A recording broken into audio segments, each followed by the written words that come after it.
Welcome to Let Me Fix This. Enjoy the video. You start by confirming prereqs so you avoid roadblocks, verify the device OS and firmware, and ensure you have admin access. Once you have that, map your network, list gateway, IP ranges, and critical hosts to protect. Make a quick backup of the current configuration and record default credentials before changes. This prevents lockouts and lets you revert.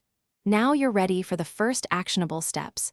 Choose the firewall mode and prepare a maintenance window. Don't skip testing access.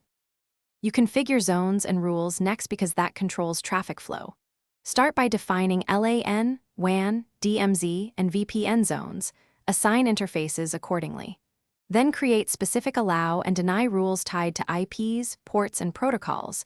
Use least privilege and order rules top-down.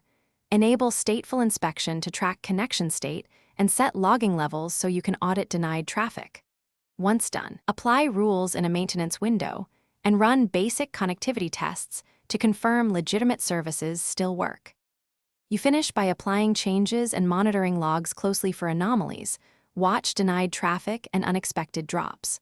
Run quick penetration tests and simulate critical workflows to validate protection.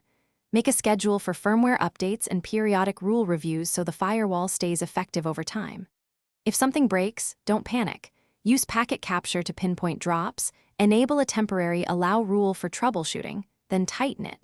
Finally, document the final configuration and rollback. Thanks for watching. If you found this helpful, don't forget to like and subscribe.